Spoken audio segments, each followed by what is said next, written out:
Oh, you hand out? I already forgot our handout. Did everybody get a handout? Everybody got a handout. Good. Okay. All right. First of all, thank you for coming. My name is Steve Evans. Most of you know me already, Vice President of Finance and Administration. So thank you for being here. I want to introduce quickly a panel behind us of some of our members of our task force. We have on the far right here, Dr. Anthony Price with Goose Creek, the Deputy Superintendent for Administrative Services. Is that correct? And we have Captain J.R. Velez.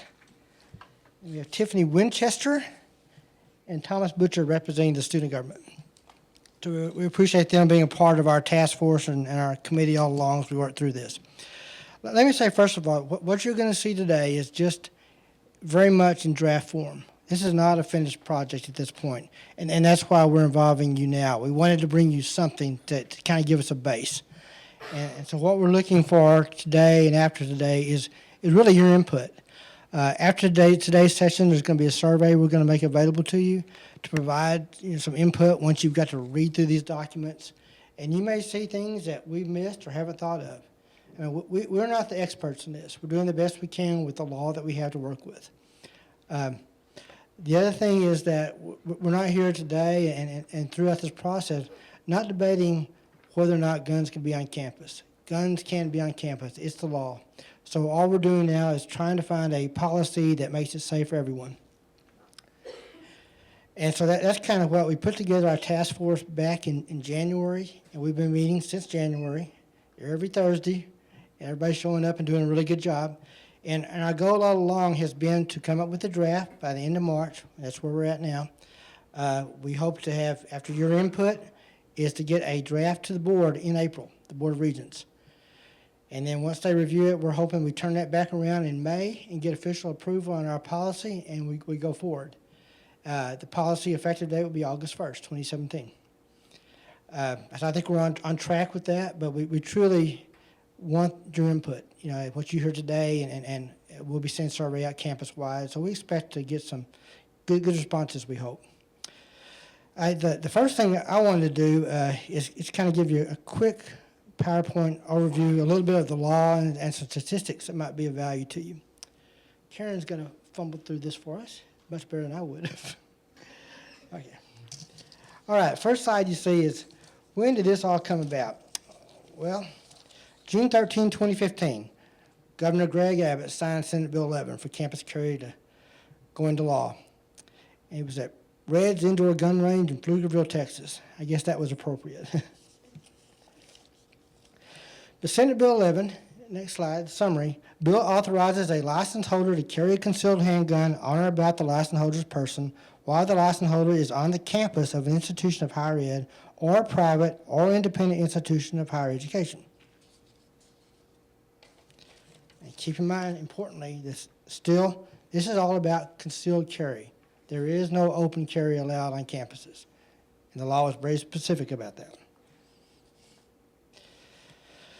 Senate Bill 11 also went on to say, basically, that in higher ed you have independent schools, you have public entities, and you have some that are state-funded institutions. Well, the private and the independent, they got to do something that we didn't. They got to decide whether they're going to allow guns at all on their campus. And many of them decided, no, we're not going to allow it. Now, we're not in that, in that realm of folks that can do that. We have to allow the guns. And so the next part of the bill, I'm sorry, I skipped a slide on you, Karen. The slide, so yeah, Rice and Baylor, for instance, they're examples of private institutions that are not allowing handguns. And Senate Bill 11 provides a public institution of higher ed, after consulting with students, staff, and faculty, that's what we're doing here, and regarding the nature of the student population, specific safety considerations, and the uniqueness of the campus environment. And here's what makes it different. The president of an institution of higher ed, which is us, shall, and they very emphasize shall, establish reasonable rules, regulations, or other provisions regarding the carrying of concealed handguns by license holders on the campus or on specific premises located on the campus. So there you have the law basically saying this is not this is not an option. You shall do it. So that's what we're here for now, is to develop these rules, this policy that allows guns to be on campus, but do it in the safest manner as possible. And I just want to mention areas, there's going to be areas on campus where we're not going to allow handguns. Some of that's allowed by law. Some of it's going to be at our choosing within the law. And in every area that guns will not be allowed, there won't be a guessing game. We're required to put out what they call 30-06 signs. And there's a slide here that shows one. We also have examples down here.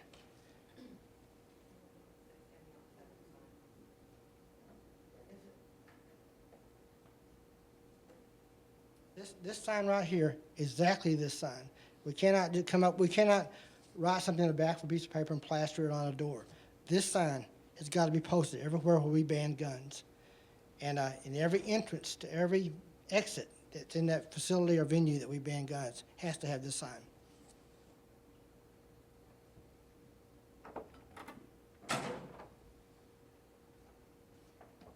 In addition, although it looks a lot alike, this is a 30-07 sign. And what that is, this bans open carry of guns on campus. Because the lawmakers were afraid that somebody might read that sign and say, well, I can't carry concealed, maybe I can carry it in open carry. Well, this prohibits that, because there have been those situations. The lawmakers are really thinking pretty good about that.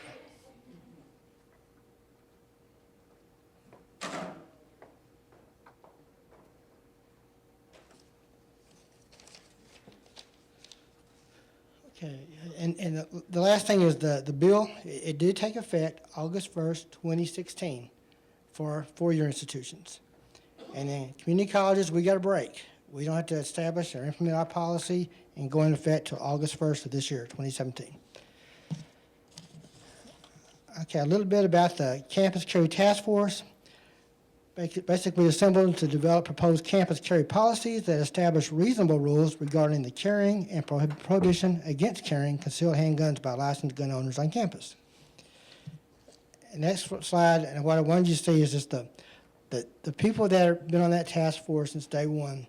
And you see it cuts across this college community from faculty, staff, to students. You know, we had a lot of involvement. And this you being here today is kind of the next step, is to get you involved now. But some of those members of the task force you see I've already introduced are on the panel here. If you're on the task force and in the audience, could you stand for just a minute so you can be recognized? I won't call your name out or embarrass you, but again, thank these people for their hard work. They've made every Thursday with us to do this. I want to give you a few stats that actually this was presented to us back in professional development about a year ago, maybe a little more than a year ago. But it's a kind of an eye-opener. If you look at it, they were trying to get down to how many people on campus do we kind of estimate will actually have concealed carry licenses. Well, according to in 2015 census data, there were 27 million folks in Texas. Of those, 937,000 roughly had license. So that's about a little over 3%. So if you go to the next slide, you look at our population on campus, the main campus only. You know, number of students, 5796, faculty around 650. So total population, 6446. If you use that 3% figure, which is kind of all we have to go with, you can kind of feel like it's going to be about the same. So we may have 193 folks on campus between students, employees, staff that actually have a license. And that's just, you know, if the state of Texas figures are correct and you extrapolate that to our campus, that's where we'd be. The other point I wanted to make, if you look in Texas, the number of convictions in Texas of all kinds, 2015, a little over 43,000, almost 44,000. Of those convicted, 108 of them were actually concealed handgun license holders. That's less than 1%, 0.24%. And I think the point is that usually the license holders are the folks that are law-abiding citizens that want to do the right thing and have not so much been the problem. And I think the stats kind of bear that out. And I also talked with them. They said of the 108 convictions by license holders, not a one of them was related to firearms. So I think you kind of take that for what it is. I think that's a pretty good sign.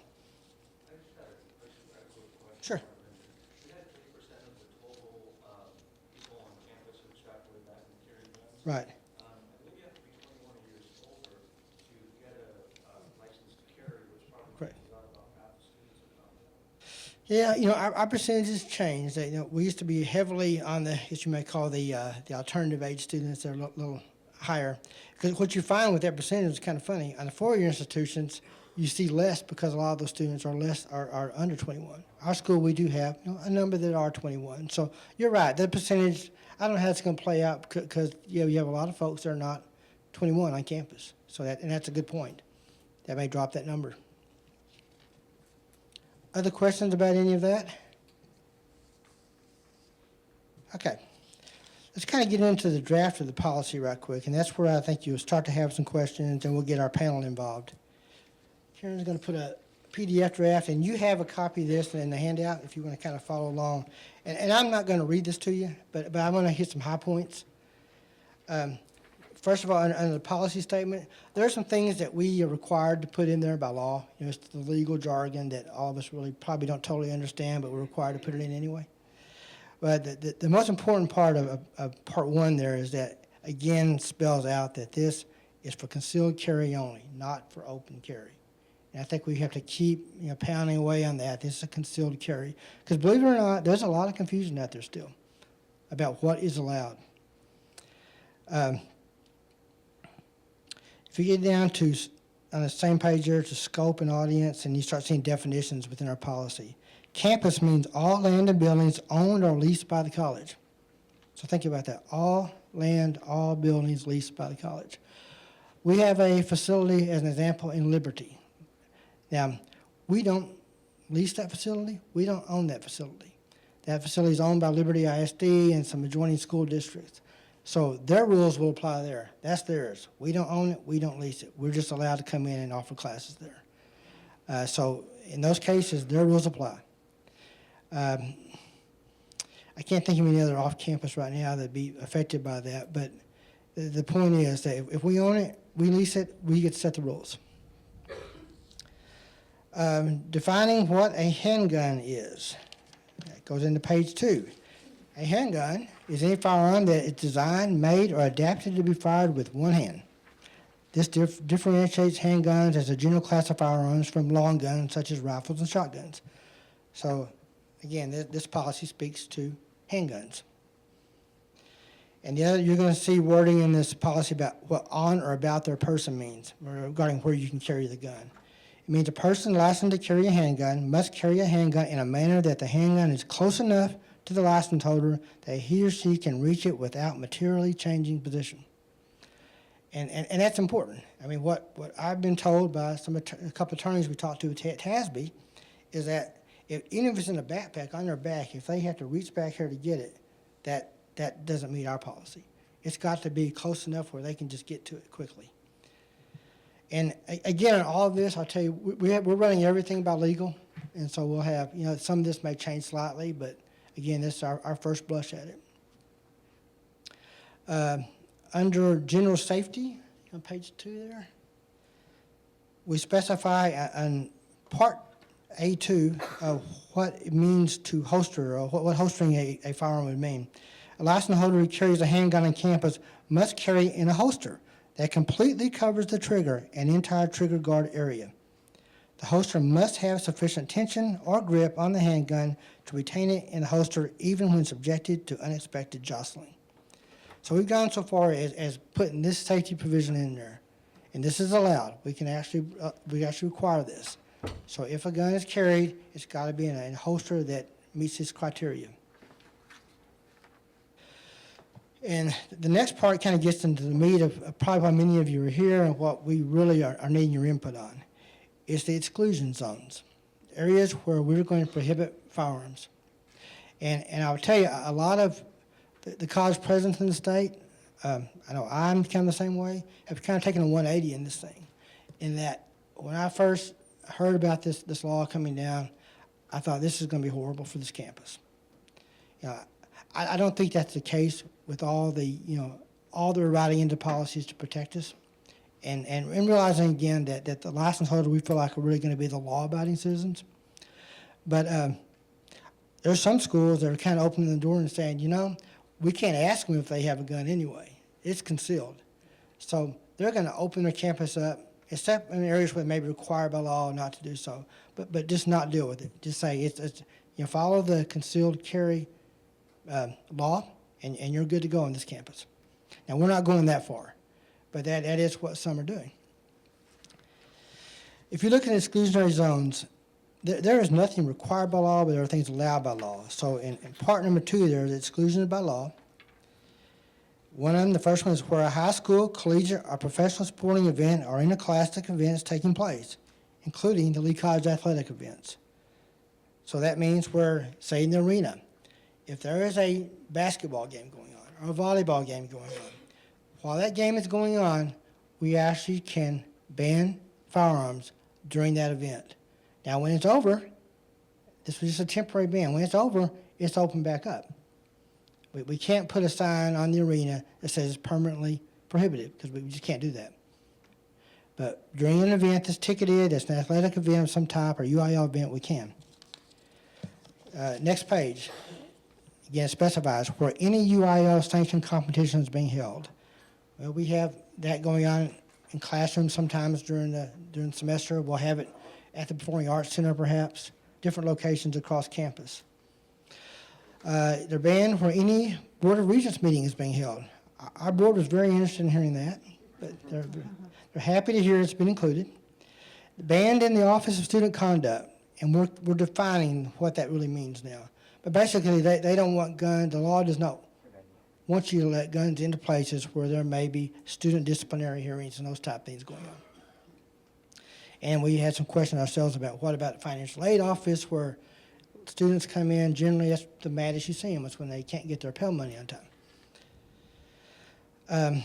Also includes where any other official governmental meeting or judicial proceeding is being conducted, that probably doesn't pertain to us, or where polling is being conducted for local, state, and federal elections. That local sometimes does. And additional exclusions, which we as a task force added, are the next group. And this is where we'll need your input. The first one is the Diana Gray Daycare Center. The second is listed at performance venues, such as our Performing Arts Center. Other locations during ticketed events on case-by-case basis if a temporary designation is obtained from the president. Again, going back to what you're going to see with the exclusions is not a lot of permanent, but some, but you're going to see a lot, maybe some temporary exclusions, which means there may be an event. It's just a single event in a single venue for an hour or two. Possibly could prohibit guns in that event for that short time frame. So we've got to take one of those signs, be a sandwich type sign with the same sign, and put it out in front of that event door and at any exit to be sure that we have notified everybody that guns are not allowed during that time frame. When it's over, we have to go pick up those signs and pull them away. Because here's the deal, and this is where it really gets, it's amazing to me, but you're fined if you have a sign up and you leave it up after an event has ended and you have somebody telling you and it's figured out, there are fines for that. It's a daily fine to remove the sign. And there's actually been schools that have put out one of their temporary signs, maybe there was 3 entrances and exits, picked up 2 of them, forgot to get one, and pictures were taken, sent to state, fines came down, and they're pretty substantial. So you're fined if you forget to pick them up. You're fined if you don't put them up in the first place. So a lot of schools are actually going so far as to hiring sign people now. Well, that's all they do. They look at all the events on campus calendar and where they're going to have a gun, firearms not allowed. They put the sign out, pick them up afterwards.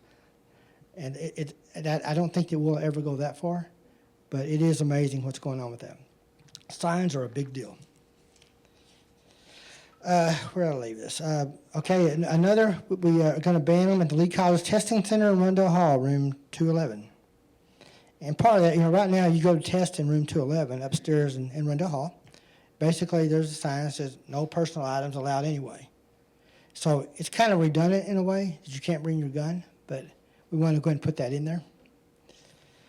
And then the next three, I guess, I call the idiot bullet points, more or less. The weight room in the gymnasium, the swimming pool area in the gymnasium, and the wellness centers upstairs in the arena. If you can figure out how to swim with your handgun concealed, I'd like to see that. But just in case somebody thinks they can, we thought we'd put a policy in place that prohibits it. I don't think that's going to be a problem, but we're protecting ourselves. The other thing is the Lee College locker rooms. We want to prohibit guns in the locker rooms. Because the first thing somebody's going to do is go in a locker room and think, well, this is great. I can put my gun in here. Nobody really know about it. And I can go lift weights or do whatever I was going to do. Well, since that's kind of largely unmonitored, we thought at least we'll put in policy that you can't bring them into the locker rooms. The last thing we had was laboratories with extremely dangerous chemicals and biologic agents. Talking to Regina Barrera in the science area, it's kind of scary knowing what they have over there. So I think this is a good safety mechanism for us. We can't ban the firearms in the general science classrooms, but if there's a lab where these chemicals are stored, we can. And also in the storerooms where chemicals are stored. Even Sure. though the walls are paper thin and we have a gas light on, I want to try it. I could punch a hole in the wall because they're so thin. And I just wonder, because we have classroom, and then the gas lines, we have gas lines for micro upstairs. Yeah. We have gas lines for chemistry downstairs. In addition to the chemicals themselves and the microbiology stuff, I'm curious as why we couldn't consider that because it's so thin. No, I understand that. And I think that's something we have to look further at. Now, I would tell you this because it goes back to the general classrooms, you cannot ban them. So the classrooms adjacent to a science lab, typically by law, you can't ban the firearms in there. Now, you think about What about the old gym where students are playing basketball and you have all different age groups in there all the time? Yeah, that's a concern. And you'll see we put the weight room in because it's a confined room. You know, there are other things that go on in that area. If it's a Lee College event, I'll say this, if a Lee College event going on in that old gym where they are maybe playing basketball or what have you, you know, maybe it's a high school group coming in, we could ban it temporarily there. But I think in general, for now, leave it open, but that's something to consider. And take a note on it and think about it because there are going to be areas where, and that's the other thing, Lauren, you brought up a question, is that our board was very concerned, and Dr. Price is here from Goose Creek, but the fact that we have dual credit students on campus, all across campus, the fact that we have impact early high school students all across campus, all times of the day, I think that the preference for Goose Creek would have been don't allow guns on your campus. We have our students, which are minors, here on your campus. The law won't let us do that. The law will let us do that only in programs or venues where it's specifically for minors. Specifically, our dual credit students in one area, clustered together in one area, and it could be anything from a class to maybe they're gathering together for the next ride on the bus back to the main campus or what have you. There we have some temporary exclusions. But the fact that there's maybe 3 or 4 in a faculty's classroom or in the student center or playing basketball in the old gym is not enough to prohibit firearms in those areas. And that's something we have taken into account and realize that's part of the law. And looking at the things that are happening in the law, there's nothing I'm aware of that is going to take any of this away. If anything else, I think what we're going to see is going to open the rules up even more. Karen? I guess the follow-up to that would be, I think what she's saying is, if you're open play in the old gym and playing basketball, you really can't have your firearm on you, but, but you can't take it off to keep it in your book bag while you're playing. So in essence, it becomes a place where you really probably shouldn't have it, but that's because you can't have it on you. Yeah. And play. So, I mean, I would think that, well, No, I think the only difference there, and I don't know if you have this much, you might have people sitting in the stands just watching, you know, and I think that's a question I think we have to ask. I really don't know the answer to that, but it might follow the same premise as what's going on in the weight room. You know, it's hard to play basketball with a gun. At least I couldn't do it. Okay, good. I don't have any kids, so I don't know too much about y'all's daycare center. Let's say if there is an active shooter and there's somebody on campus that has a carry license, I would assume the first thing that they would want to do is to get their kids. Besides any other place, I wouldn't think they would go there. They would have no reason to go there unless they're looking for trouble. But as far as the daycare, I don't see somebody going to the daycare to get their kids. Would that affect? Would they be affected by this? Let me ask you, so you're thinking if something happened in a daycare, maybe there's an active shooter in the daycare. Well, it wouldn't have to be specifically in the daycare, but if there's an active shooter on campus, I would assume the first thing somebody would want to do is to grab the kids. So then there's going to be a possibility that there's a person with a concealed license in that area getting the kids. Here's what we would do by our policy. Basically, that's fine that you go to pick up your kid, but just leave the gun in the car. But I mean, but- as a shooter, you're not going to be like, oh, let me go put my gun in the car. The first thing you think about is like, I want to get my kid. To clarify on JR, jump in. Okay, to clarify on that, pretty much if an active shooter is on campus, we're not allowing anybody in or out of anywhere. So Good point. that whole deal about trying to go get your kid is out the window.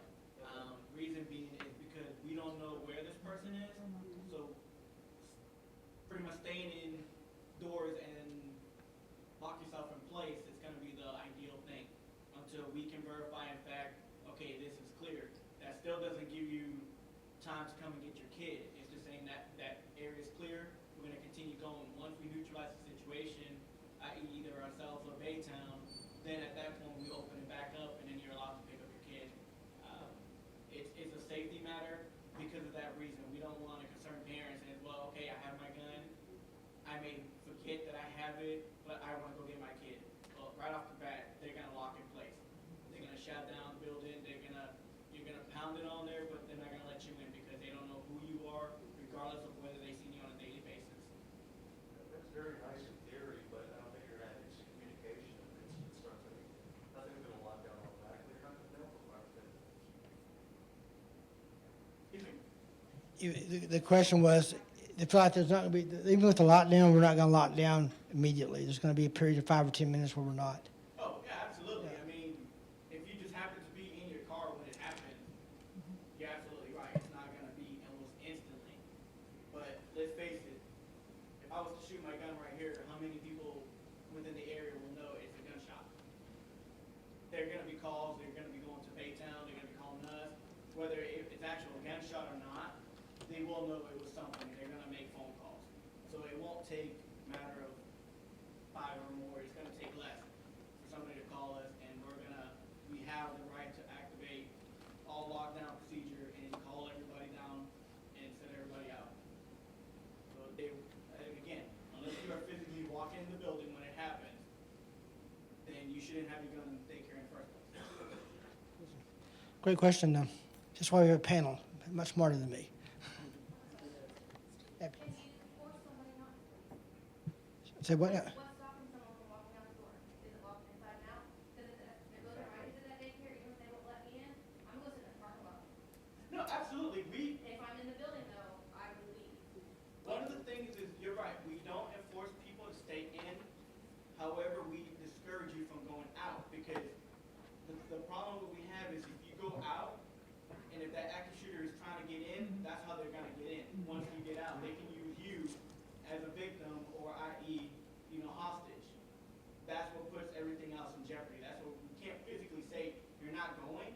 We discourage you from going. But if you leave, it's your responsibility. If you get shot or something happens, it's not on the school anymore, it's solely on you. That's what we try to discourage anybody from trying to leave in that situation. Good. Donna? Yeah, back to the classroom with our dual credit early college high school students. Sometimes some of our classes have anywhere from 50 to 75% dual credit or early college high school students. 50 to 75%. Does that mean that classroom would be a non-concealed carry classroom? Donna, you hear the question. The question was, there's classrooms in Donna's area, the Performing Arts Center, that have maybe up to 75% of the students in the class are actually dual credit students. does that allow us to make that a prohibited area? Our understanding of the law right now is no, because it's still just a general classroom setting, and the class is not specifically for that group of students. It just happens that that's the majority of the students enrolled. And again, we're going to have to get some legal clarification on some of that, but that's our understanding right now. Okay. Okay, a good point. All right. And we're taking notes of all this because if it needs to go into policy, it'll get there. Other questions? Keep it up, you're doing good. Give me questions. Paul? Question about what does the law say about the library? And I'm not saying I want it banned, I'm just curious, that's all. The library, according to everything we've seen, is not considered I guess, an endangered area Right. where you could ban firearms. Okay. So it will be open. Yeah. I wasn't saying that I was for or You- against. You're not a proponent, you're just wondering. No, there's nothing in the law that specifies to basically prohibit guns in that area. All right, thank you. I saw somebody else with a question. Sarah, go ahead. Come on down. I see that the testing center is banned, and that makes sense, because they're having to move stuff. And I would argue the same for science building and lab classes, because we're moving in a period of 10 minutes from a lecture to a lab. And I guess you could walk to your car and lock it in your glove box, but I'm just gonna leave that thought there. Okay. So what's the difference between the testing center and the week of finals, when we have a whole bunch of finals going on? I'm assuming it has to do with the exams. So maybe I'm wrong. Yeah, it's got to be basically a center that's specified, or an area specified for testing only. Not really still. If you've got just testing going on in finals, those become just general classroom situations. I don't know why that is, but that's spelled out that way. Yeah, but it's a great question. Thank you. Yeah. I'm sorry, I just have one more about UIL. As noted in here, we also have UIL events in the PAC Center as well, and in those different areas and with different classrooms. So our department needs to be more adamant about making sure that either our security or the president's office or whomever know that those events are UIL events. I'm not sure if we've been doing a great job of doing that for any other reason than maybe we just need to know or security needs Right. to know, but I guess we need to extend that to other offices as well. We do. Matter of fact, if there is, in our policy, and I think it's actually the next piece, process for approval for temporary exclusions, 'cause that's what that's going to be. Okay. Basically, again, going back to the president is the only one that can actually authorize a temporary ban on an area. So, Don, in that case, what you do, you make a request to the president's office for that. We put in our policy right now, 90 days advance notice. We kind of think that's probably too much, because you're not going to know sometimes 90 days. Yeah, So we'll work on that. okay. The other piece of that approval for temporary exclusion, right now we have a campus safety and security committee. Have had one for years, standing committee. So to kind of give the president a hand with these requests, we're actually going to involve that committee in looking at the request for a ban of firearms to review it, review the need for it, and then send a recommendation to the president. But if it's a UIL event, again, Donna, as long as you let us know, that's pretty straightforward, Okay. okay? All right. Steve, we might put that on the rental agreement or the room request that Daniel does, and I think that's. It's a good idea. That'd be another good- That's a good idea. Think about adding that to the room rental request, so if they come in to rent it, we will have that noted. Okay. Dr. Price, from the standpoint of Goose Creek, is there anything you want to add that we may have missed? No, we as a district are very pleased with the efforts that Lee College is taking forth to make sure that not only our students, but all students on the campus is protected. So we're happy about the policy that's being drafted. Thank you. All right, any other questions about the draft? All right, the next piece of it is in your handout towards the end. We figure a lot of folks aren't going to try to wade their way through a policy. So what we want to have is an FAQ, frequently asked questions, that kind of take the highlights of the policy and spell it out in real layman's terms regarding what the rules are. And so I'm not going to read all these to you. There's, I think, 2 pages, maybe 2.5 pages of these things. But it starts out from the easy things like, can anybody carry a gun on campus? Well, no. Only persons who have a license to carry a concealed weapon can carry a handgun on campus. Any certified peace officer may carry a gun. And you just go through the whole litany of questions that you might have. And I think a lot of them are answered right here, pretty easily. And so we want to make that a part of what we hand out to our campus community. And keep in mind, once the board approves this policy, we're going to have to do a lot of education between that point and classes starting in August. A lot of education. And also, not only that, a lot of communication. So within our Campus Care Task Force, we have an education committee, we have a communications committee. So they'll be very busy as we get ready to implement the policy. So a lot of work still to be done. And after this session, we're going to put together a survey that we're going to send out campus-wide. And a lot of folks can't make it. And I don't want to these meetings, but we also have it being videotaped, so there'll be a link on our website so folks can watch it. But the survey will basically be seeking input from folks across campus that have not been able to attend one of these or give any input up to now. And that should happen pretty quickly. Tomorrow, the committee meets again, our task force group, and we're going to develop that survey document and figure out how best to get it out there, to get it into everybody's hands. What am I missing? You have any questions for the panel? We want to keep them busy. Donna? This is for our security department. I just wonder what other avenues that you guys are looking at, or maybe what extra precautions, if I could use that word, will be taken for the students and the faculty and the staff as we roll this out, if you will. Because I know it's going to be a process and so forth. But is there anything additional you guys are doing that can help us, or maybe we can help you to help us, or? The biggest thing that comes across my desk a lot is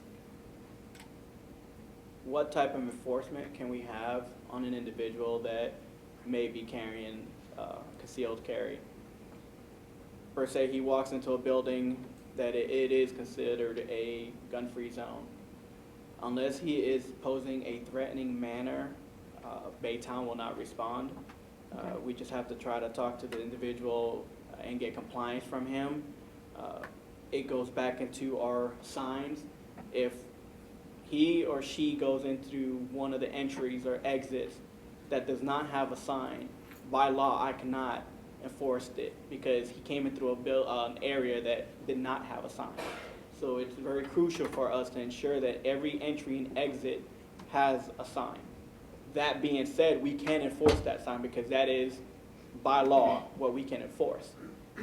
Baytown will not come out here because you call and says, well, I just saw this individual and he has a gun. Is it in a threatening manner? Did you just happen to see it because he was adjusting his jacket? Mm-hmm. Was he lifting his shirt? How long was it visible? Those are the kind of questions that they want to make sure that they don't just come out here because you freaked out over somebody that is properly doing what they need to do. You just happen to see it at the wrong time.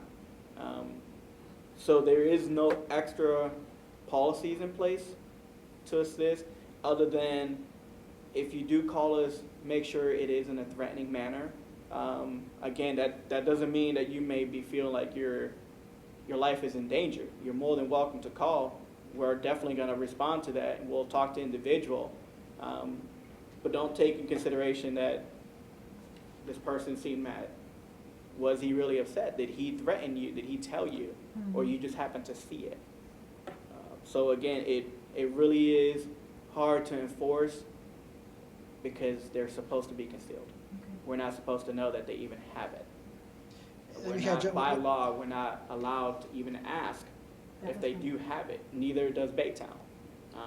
The only way that I can is if it's in a safety manner. Mm-hmm. Again, threatening, throwing it around, that becomes a whole different situation. Mm-hmm. If I could just ask a follow-up to that. Good, Donna. I know that we have cameras around campus, and I was told, and this has been a while back, so I don't know if this is true or not, that our screen only sees so many of the cameras on campus.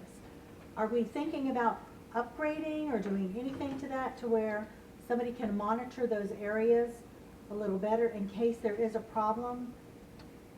I hate to say problem, but in case there's an issue that maybe is uncomfortable for someone. I mean, I know a lot of times you guys have cameras that come into my area. You don't hesitate to call me and say, who is that person, Donna? They don't look very good. Do you know them? You know, and I just am thrilled with that. So I'd like to keep that going, you know, even through this process as well. We do have quite a few cameras. Unfortunately, I can't disclose that amount.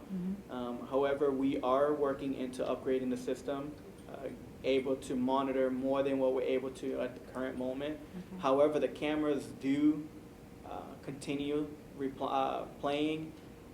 We do try to switch out the views of each cameras. There's a few areas that we focus more than others. But definitely your area is a high traffic area, so that's why one of them is a focus. But that is definitely in the works for the near future, is to try to upgrade our systems to be able to physically see on, you know, on screen more than just what we're able to see right now. Steve, as a staff person, I could see that communication and rolling this out to people in my position.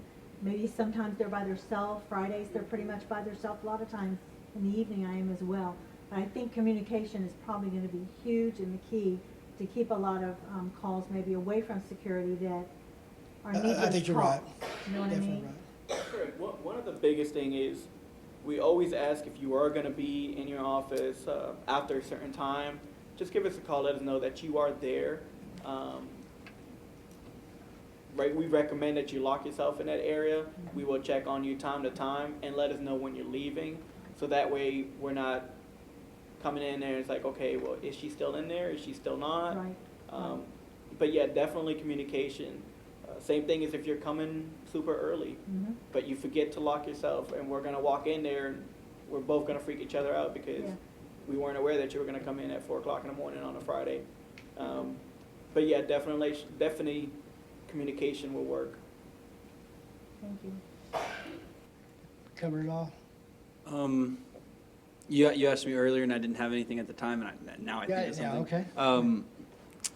okay. Something we talked about in one of our meetings was trying to keep consistent with other universities. I think Steve, you said we're not trying to reinvent the wheel here. We're trying to just, you know, have something that's effective. You know, so we looked at other policies from other universities and stuff, which was important to me as a student because I know that when I transfer somewhere, if I go somewhere that could be completely different, I'm a student. I'm not, you know, I don't know everything. I can't remember everything. So I'm gonna, you know, get confused about, you know, what was fine at Lee, but what wasn't fine at U of H. So that's something we also took in consideration, was trying to, I don't want to say copy, but, you know. Thomas, I'm glad you said that. I have not said that yet, but very good point. We didn't just, we're not going to reinvent the wheel here. You know, 4 universities, they already required to have their policies in place. So we've looked at many of them, and we've tried to pull out the best of those to basically customize for our campus. So Thomas has a real good point. Thank you. Other questions? Making the policy as simple as possible is key. Yeah. We, just like Steve and Thomas was saying, that we did look through a couple of universities, and some of them are 10-pagers. It's a lot of useful information, but it's also confusing information. So the policy we're trying to create is something that somebody can easily understand where we're trying to get to. And again, it is a policy. That doesn't mean it's set in stone. We can adjust however it works or what doesn't work. But moving forward, it's leading in the right direction. Yeah. Thank you, Captain. All right. If no other questions, I'll dismiss you to the rain. Good luck getting back to where you came from. Thank you for coming. We appreciate it.